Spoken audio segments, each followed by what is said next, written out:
Hello and welcome to your first Astro Tarot forecast of this Mercury retrograde, in which I tried to move my computer a half an inch over before hitting record and spilled my tea all over everything. My planner is soaked, my cards were soaked. Welcome to Mercury retrograde. But it is a week to spill the tea, so I guess that's fitting. The universe is being very literal. If you are new around here, I'm actually offering up the first half of this reading on YouTube this week. It was just an intuitive impulse that I got called to do. The first half of the reading, which always happens over on my Substack if you're interested, is going to be our day-by-day weekly forecast. It's both cards and astrology and energy reading.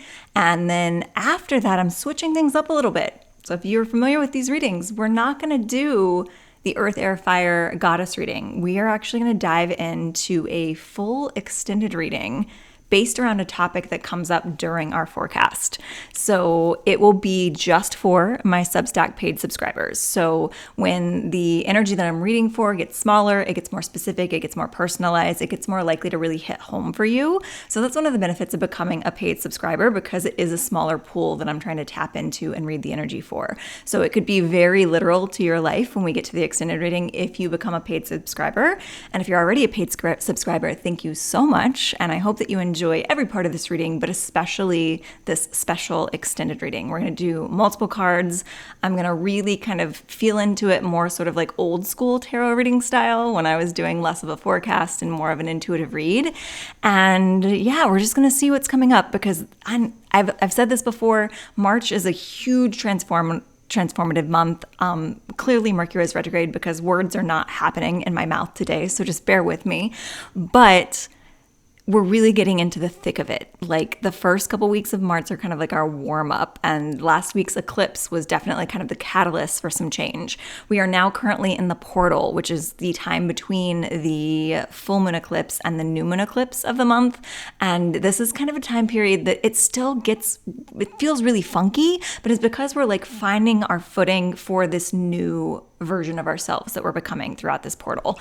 And it's uncomfortable, I'm not gonna lie. It's about confronting a lot of things that you need to cleanse. It's about confronting old ideas. It's about confronting your limiting beliefs. And I mean, we've got a lot of stuff astrologically on our side, and we've also got a lot of really intense energy coming through the cards this week. So if you would like to become a paid subscriber and watch the entire forecast of this, I will put a link for that below on YouTube. If you're watching this in the little clips that I put on Instagram, you can head over to either YouTube or my Substack, michelleshayWalker.substack.com. And that is where we get these weekly readings happening. And that is where the extended reading will happen, reading into just paid subscriber energy. So without further ado, we are going to dive into the astrology and tarot cards of our day-by-day forecast of the week of March 17th through the 23rd. So first of all, Monday, March 17th is St. Patrick's Day. It also happens to be my little fur baby's birthday. So my two cats, if you've seen them on my Instagram or if you see them around in the background, are siblings, though they look nothing alike. And it is the best guess for when their actual birthday is. They're about 3 to 5 days old whenever I got them as foster kittens, and that's a special celebratory day for us. So send us some good vibes. They're turning 2. And with that out of the way, we'll get into the actual astrology that's relevant to you.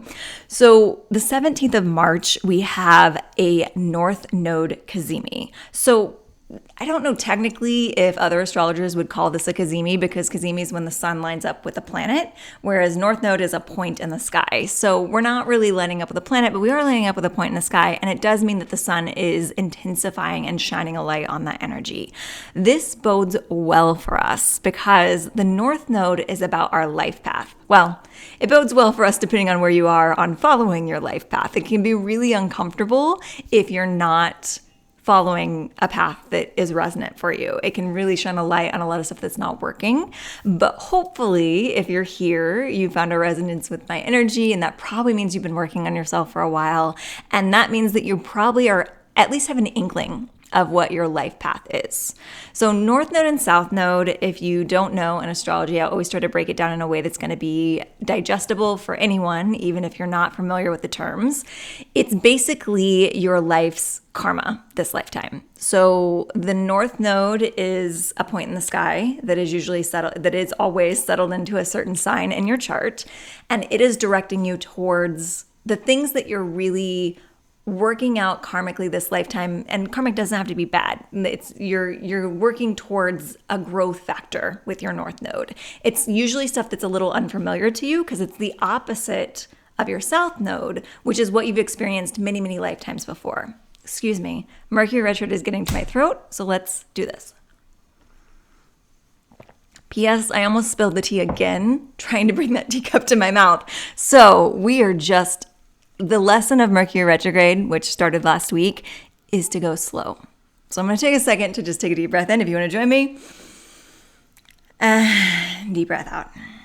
I'm going to try it, slow it down, whether it just be slowing down my thoughts, maybe slowing down my speech, maybe slowing down my tea drinking. So if you look at your natal chart and you see your North Node, they don't always list the South Node, but it's always the opposite sign. So if you look at the actual zodiac wheel and you see that the North Node's in one area, directly across from it, that would be your South Node. So the South Node tends to be where we are really familiar with the energy, because again, we've lived it for many lifetimes. So for instance, I'm a Sagittarius South Node and a Gemini North Node. So for a lot of my life, I was much more comfortable with sticking with higher learning and maybe moving around a bit, being a bit of a floater in my social groups, and not really finding my own community or finding a place to kind of land as far as my mission in life. Like I was a constant learner. That was kind of what I was going for. And that's because it was tendencies from previous lifetimes. And those serve you well in this lifetime as well. So like the first half of your life, you're probably leaning heavier on that crutch of your South Node energy. As you move into your spiritual development and towards your life goals, you'll start to notice that the North Node shows up more for you in a way that challenges you to grow away from your like comfort zone, basically. So the North Node tends to be where you feel less comfortable, but where you're going to achieve the most success. So for me, it's Gemini. It's communicating. It's finding a sense of community. It's being more grounded within that community.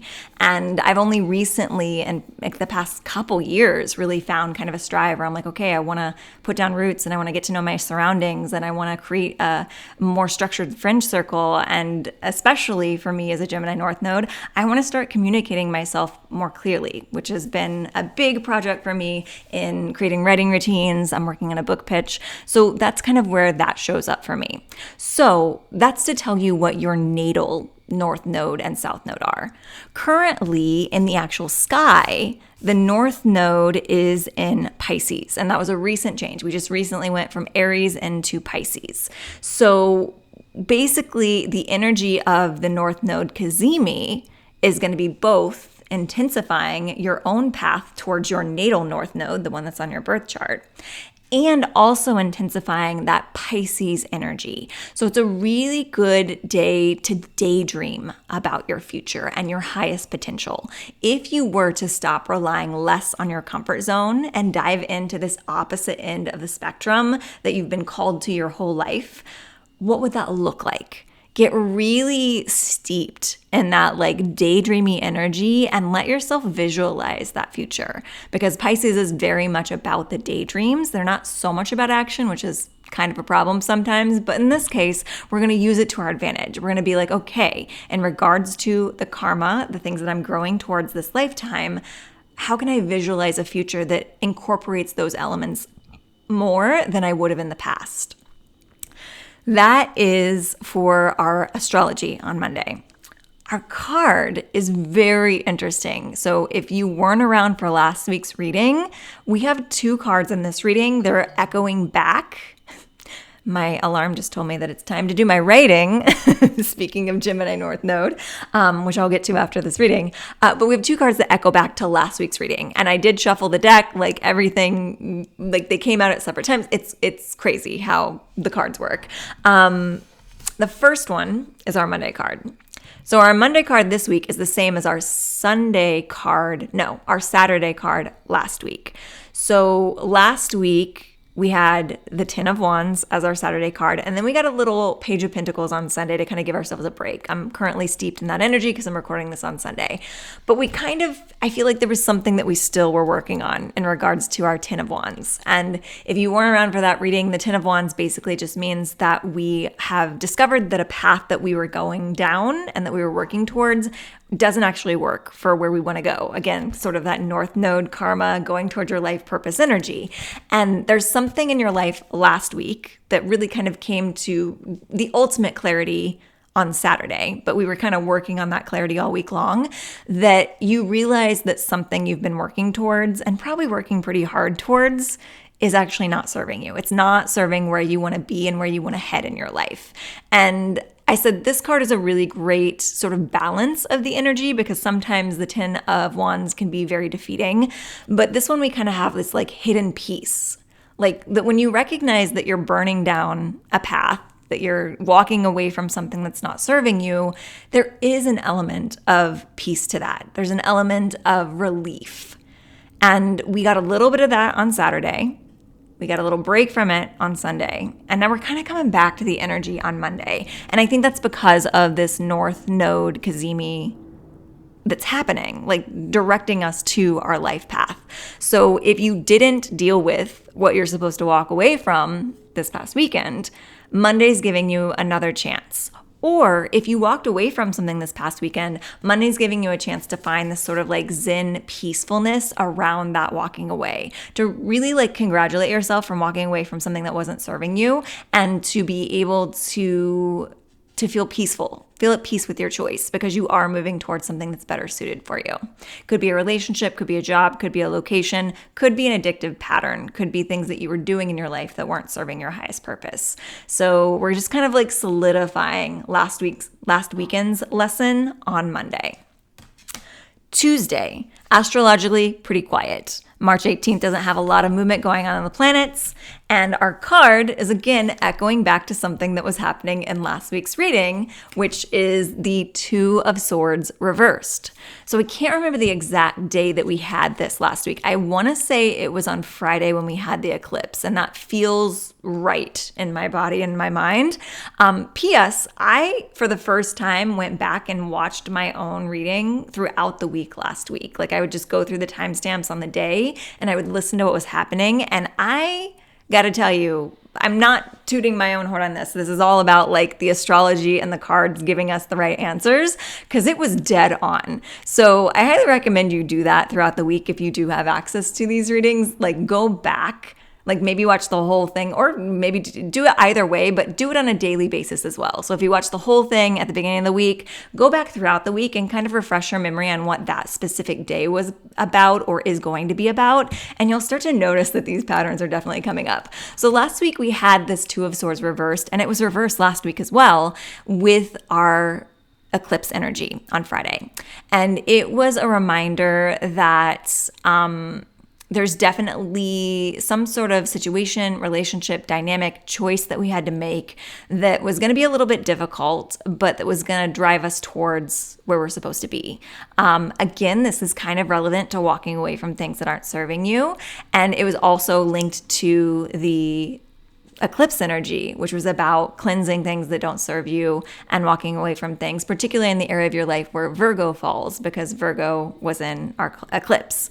So if you don't know how to figure out where Virgo falls, know that if you know your ascendant, your rising sign, which if you don't know your birth time, you don't know this, so I'm sorry, there's no like cheat way to do it if you don't know what your rising sign is. But if you know your rising sign, that is house 1. And then you can just look at an astrological wheel or know what signs come after each other in the year. And you can count from year 1 of your ascendant sign and 2, 3, 4, 5, 6 and go all the way around the wheel. And that will tell you what number house any particular sign is in your chart.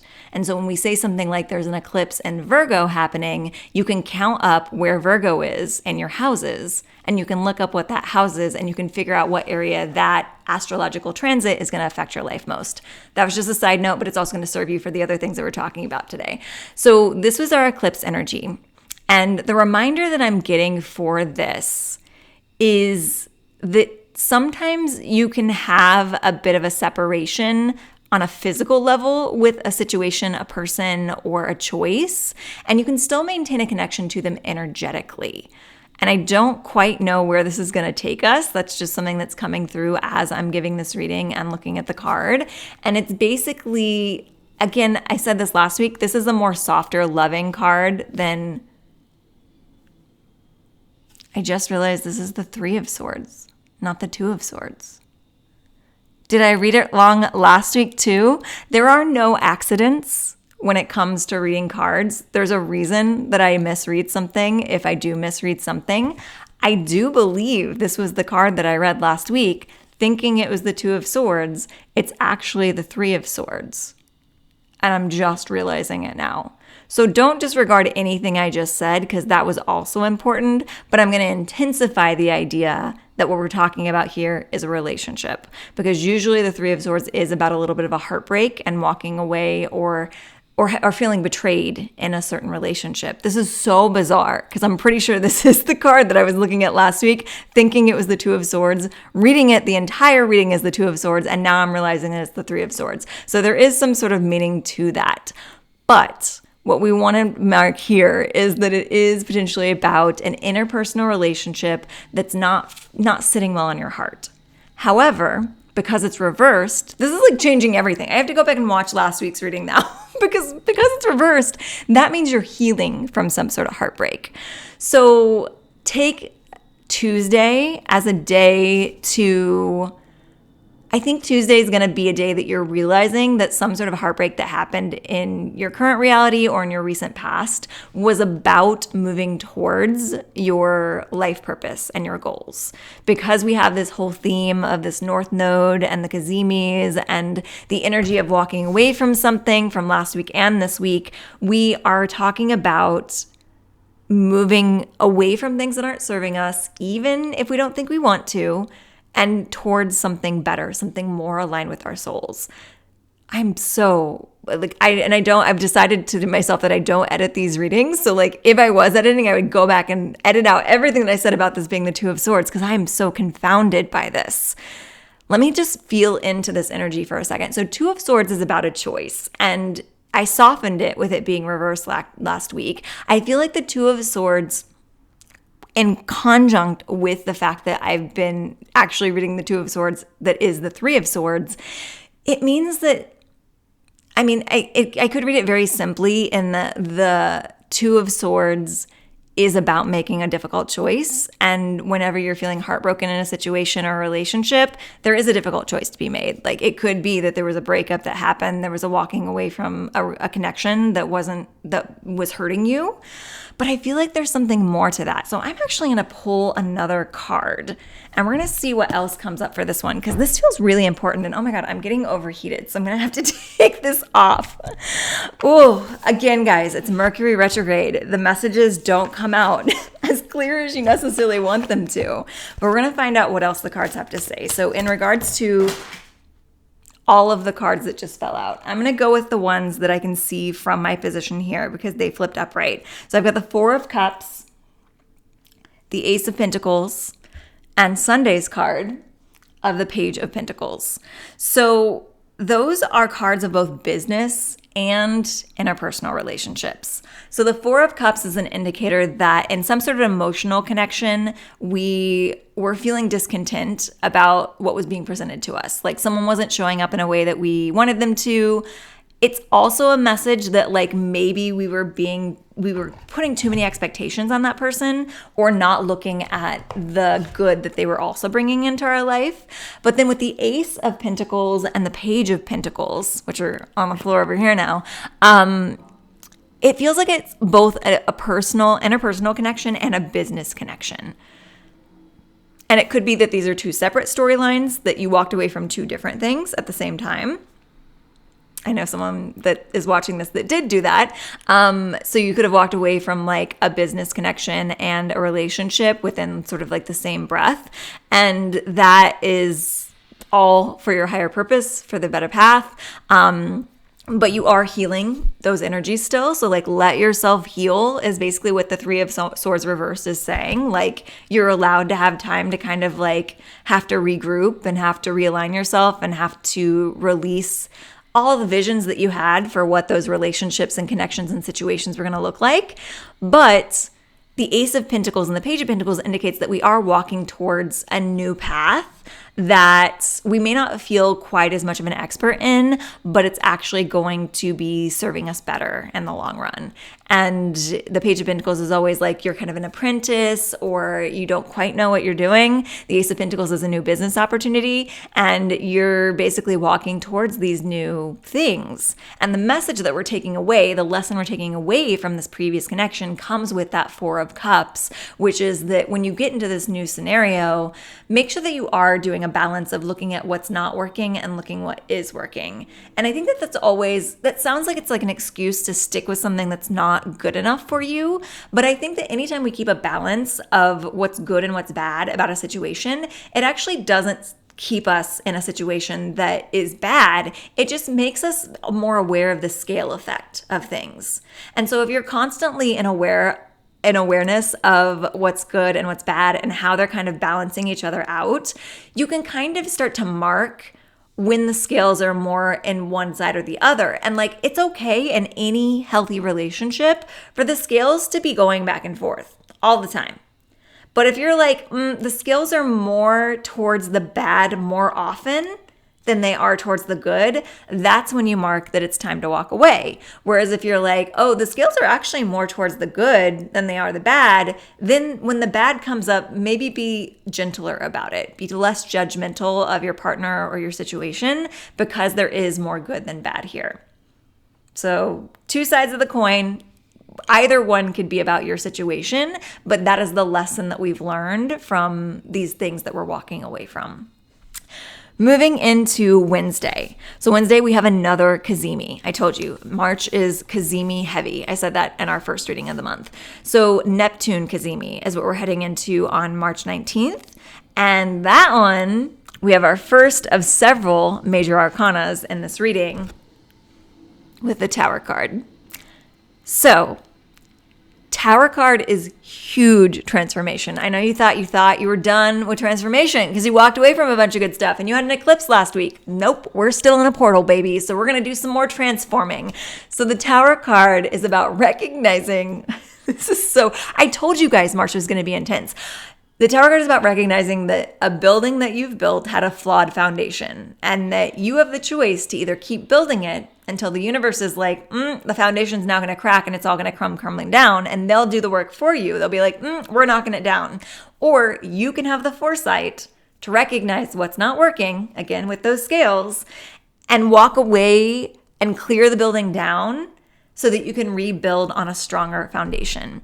And sometimes it doesn't necessarily mean walking away. Sometimes you're tearing down a building of a current situation, a current relationship, a current structure, and you're building the foundation from the beginning with that same person or that same situation. It takes more work that way. It's like that's the type of stuff you do in couples therapy because it's like you've established all these patterns and these mindsets and these preconceived notions, and you have to go tear down those thoughts and you have to rebuild the way that you look at one another. But it can be done. So if you're like in a situation that you don't feel like you are ready for or even are supposed to walk away from, it could be that you are tearing things down to the foundation and working with that person to rebuild in a way that's reestablishing the way you view one another and the way you view the situation. But you're building something stronger is the point. Neptune Cazimi is about daydreams. So again, we have the North Node in Pisces about daydreaming about the future, and then we have Neptune that's daydreaming. Neptune is currently is it currently in Pisces as well? Neptune is currently in Pisces as well. So this is a Pisces AF week. So we are going to be really letting ourselves evaluate this flawed foundation that we find in our lives. And I feel like for most of us, because we're doing the work and we are walking away from things that aren't serving us, this tower is a smaller tower. if that makes sense. So if you think of it as like the foundation you built on was cracked and you're slowly building it one story at a time as you go through your life, this one might be one that you've only built a couple stories up. And you still like hate to tear it down because that was a lot of work, but it's not nearly as intense as if like this was a lifelong pattern and you've built 100 stories on top of this flawed foundation. This is more of an easier decision to be like, oh, it sucks, but at least it's not like 30 years of my life that I'm tearing down. There could be a small element of that. There could be some beliefs around it that you are tearing down that are like 30 years old. But as far as the effort you've put in, it feels like it's a shorter commitment. It could be that the relationship has only been around for a couple of years. It could be that you've only been in the job path for a couple of years. But this Neptune Cazimi is helping us to really get in this place of almost like childlike daydreams about what we want. And honestly, I'm getting a feeling that this is almost a little bit of a Six of Cups energy, even though we don't have this in the spread, which is tapping back into that inner child. There's a feeling of like there's so much heaviness going on this week that we're being called to almost, I don't want to use the word disassociate, but we're being called to kind of go back into our inner child mindset and kind of regroup from a place of almost fantasy. Like that's kind of Pisces energy, is getting a little too fantastical with your daydreams and with your fantasies about a relationship, a future, whatever it is. And I think that's actually helping us this week. As a Pisces moon, I can tell you sometimes it is a hindrance to be that daydreamy because there's not a lot of action that goes along with all that daydreaming. But this week, I think that's what we need because so much is shifting and we are making such radical change. We want to get really almost delusional with the way that we're envisioning our future. Like this is your opportunity to just wipe the slate clean and like ask your 6-year-old self, like if you dropped your 6-year-old self in your body right now, what would they want to do as an adult with all the power that you have?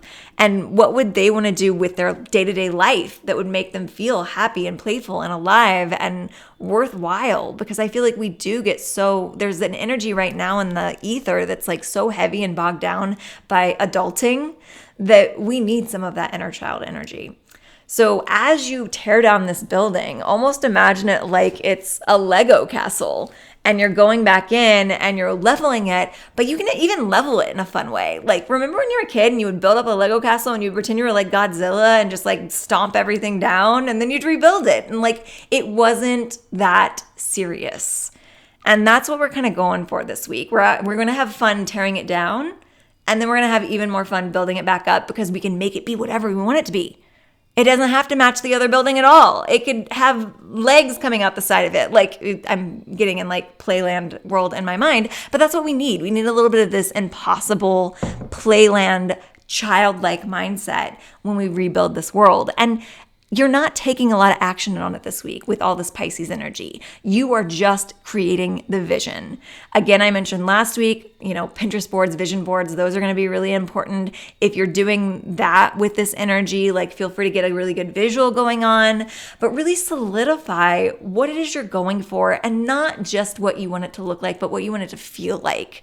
The reason we do vision boards is if you are a visual person that's triggered with the emotions of a visual. If you're not that type of person, don't worry about a vision board. We're working on trying to feel what our goal feels like, as if we'd already accomplished it.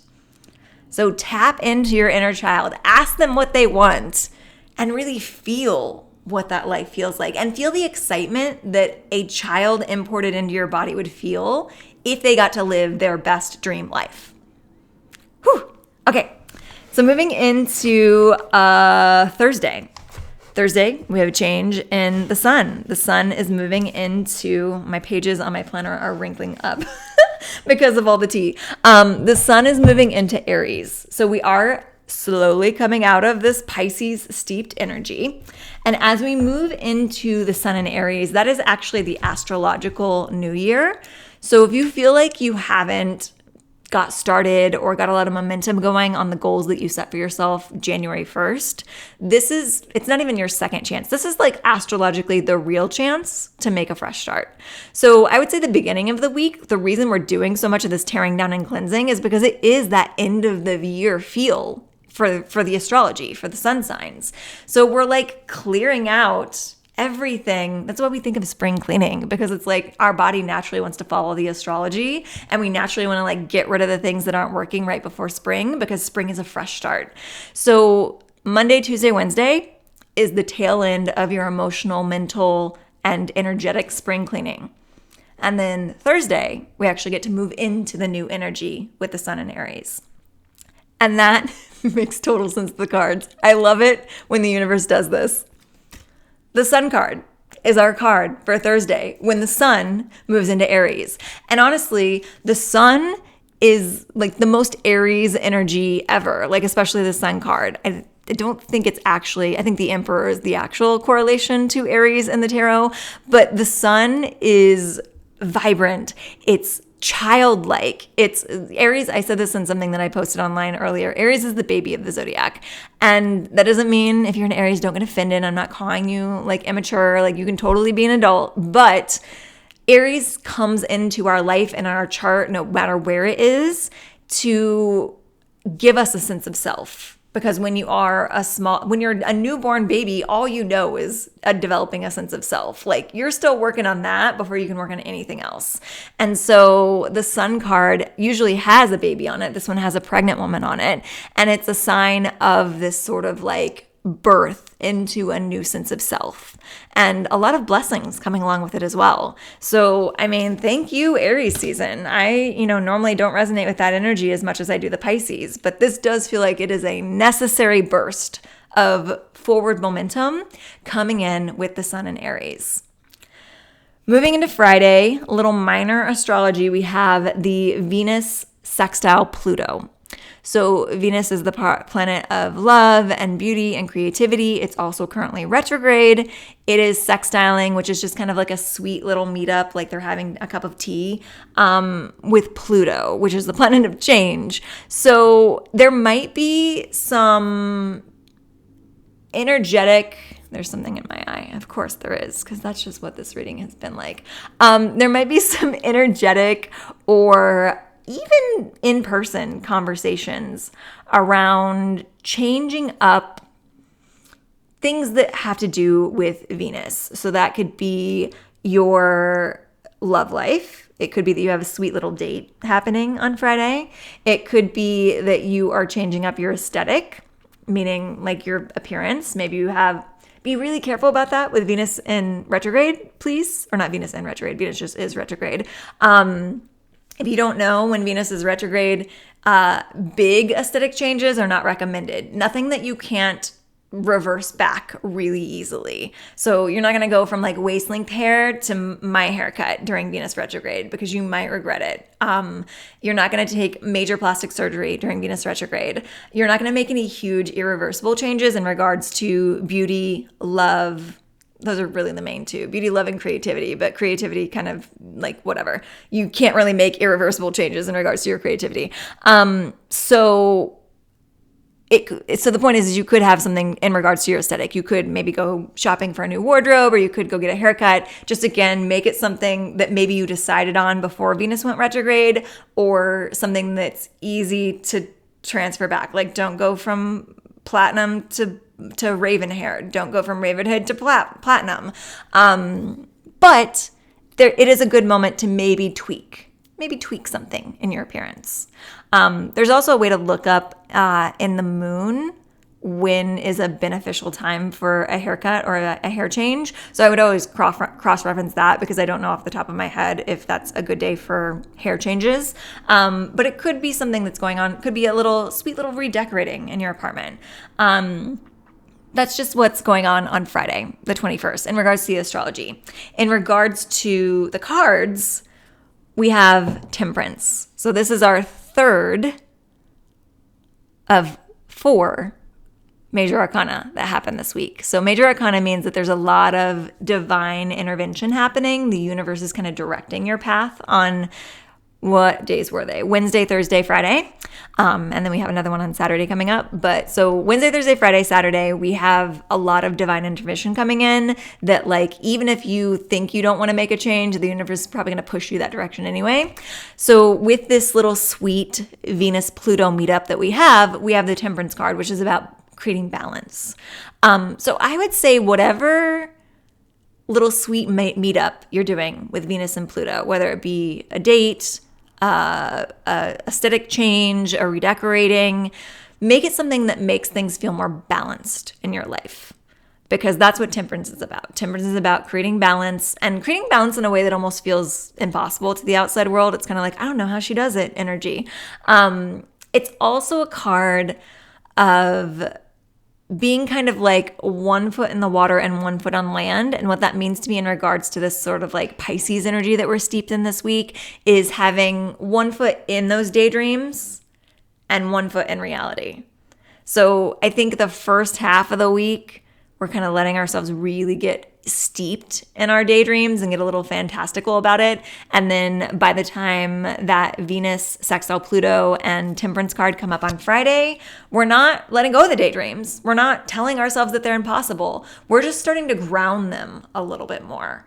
And that could be that you have a little conversation. So if your week is about a love relationship, Friday might be having an actual physical meetup with that person, because that's kind of taking this thing that you've been like daydreaming about all week and you're like making sure you're still connecting it to reality. Because with all this Pisces energy, you can get to a place where you are creating someone into a way better fantasy partner than they actually are in reality. And you need to bring it back into that sort of like face-to-face interaction so you can remember what you're actually looking at rather than getting stuck in that head version of the person that you've created.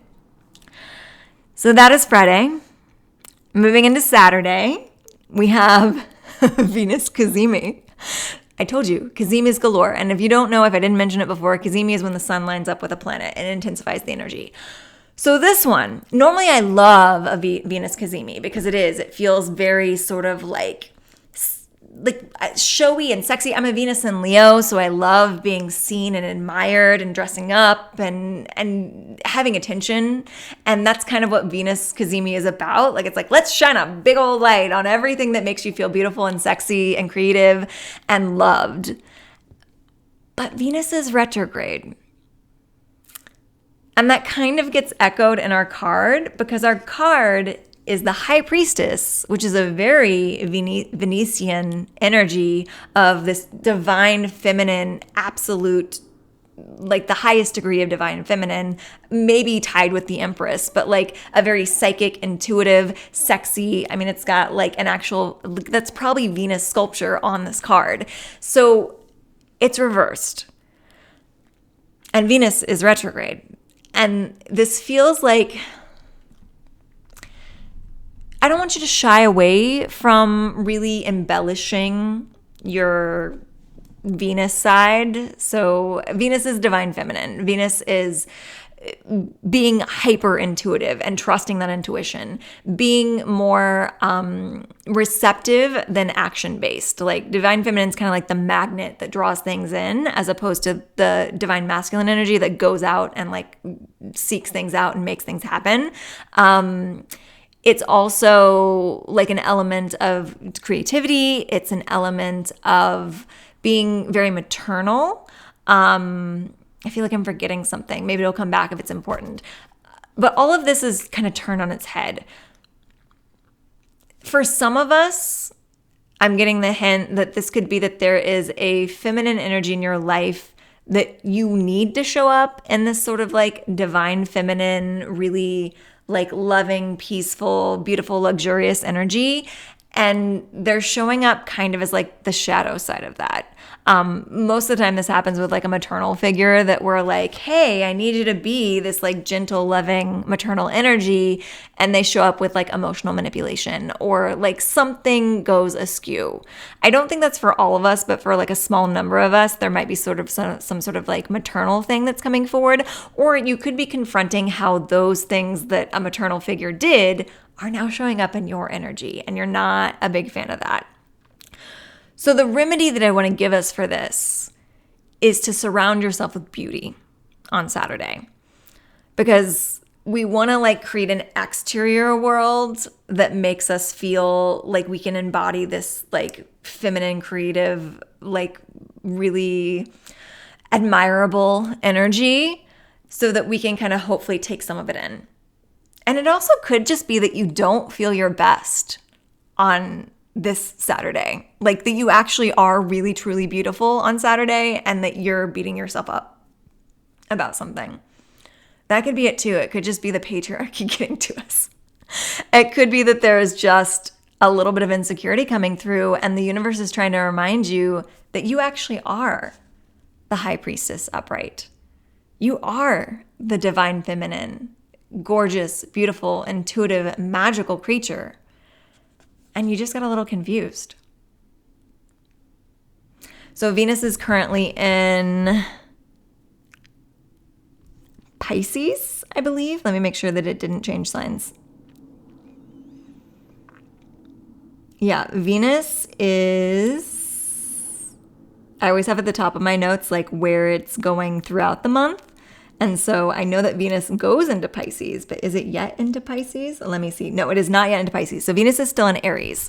So Venus is in whatever area of your chart Aries indicates, and that could be the area that you are trying to kind of turn on its head. So again, check the houses. For me, of course, it's writing routines. The universe is just throwing it in my face. Okay, so as we move into Sunday. Sunday, the astrology is a little more minor. The sun is sextile Pluto. Again, sextile is a nice little sweet, having a tea energy, kind of meeting of minds. Pluto is, again, the energy we were talking about the last sextile, which is about change. The sun is about shining a light on where you're ready to change. So I like to think of this as almost like, again, like sextiles are kind of helpful energies. So it's like these planets are getting together and they're like, let's just show a glimpse of what the change is. So you might get some intuitive visions coming through on Sunday. However, our cards for Sunday are a little less sweet. 2 cards came out. I take them both if they both fall out. I take that back. We have one that's good and one that's a little less sweet. So we have kind of a combo energy that's happening. We have the 9 of Pentacles, which is good. And we have the 5 of Swords, which is really just a self-defeating mindset. So the sun is shining a light on what we want to change or where change is coming from. That's what I'm getting, because we've already done the work to figure out what we want to change throughout the week. And the sun is kind of giving us a little like, it's almost like that, what is it? I think I talked about this in one of the other readings, whenever they like drop a light down on a character in a video game that you're supposed to go talk to. That's kind of what's happening with this sun sextile Pluto. Like there's a little bit of light shining on an opportunity, a person, a relationship, an idea that's going to help you move forward towards all of this change that you've been daydreaming about. So we can start to make a little action on Sunday, and we're in Aries season, so the action's starting to come forward. The 9 of Pentacles is an indicator that this action could have a lot of potential for financial security, personal security. It's kind of a good card for individual success as opposed to like success within a partnership or whether it be business or romantic. This is kind of you individually have a lot of potential. So if you have a tendency to try and partner up with people to kind of move forward in especially your business goals, even though that could be happening right now, this is kind of telling you to kind of come back to yourself and to make sure that you're taken care of before making sure that partnership is taken care of. And that makes sense because Aries season, the sun is in Aries, and Aries is supposed to be a little more selfish. Aries is teaching us to be more selfish and to put ourselves first. So this is what this card is telling us for Sunday. And then the 5 of Swords is an indicator that we're kind of getting in our own way. It's that self-sabotage in our thoughts or in our actions. So just be really mindful of that as you move into Sunday, because I think there's big potential for some sort of like big success. And it could be that it's success in business because Pentacles is a business card. However, it's also your home. So like if home to you means also partnerships, it could be that. But again, it's that success is coming from you putting yourself first. So if this is about your home life on Sunday, it's about making sure you put your oxygen mask on yourself before you're worried about the rest of your family. If it's about you as an individual and you're not in a partnership, it could be that you are, embellishing your home because you got a wave of financial independence coming in. It could also be that you're readjusting. There's something about readjusting to a higher level. That's what this feels like, actually, for most of us. It's that feeling of imposter syndrome when you get a little bit of success. So there's a feeling that by Sunday, you're either getting an opportunity or you're thinking of an opportunity that's already come your way. And it has a lot of potential for success, or it already has leveled you up to a new level of success. And something in you is I don't feel like I deserve this. And there's a little self-sabotage that comes through either in your actions or in your thoughts. And the lesson is to recognize that, yes, you do deserve this. And I think the sun sextile Pluto is shining a light on either the opportunity that you do deserve or the fact that you deserve it and the reasons you deserve it. So Sunday's a good day for a little gratitude practice and a little self-gratitude. Recognize your own skills, your own hard work, and that you really do deserve every good thing that's coming to you. Okay, so that is our week spread. We are going long for this one. So this is going to be one of those hour-long readings, but I am going to cap the general reading here. I'm going to dive into cards. We're going to look at specifically this new opportunity, change, transformation that we're heading towards, that we're having these self-sabotaging beliefs, because I think that's the most important thing to help us with this week. And I'm going to pull some additional cards. I'm going to switch decks. So if you are watching this on the Substack, we're going to join right away into that reading. And if you're not and you want to join, head on over to that Substack at the link below and you can watch the rest of this there.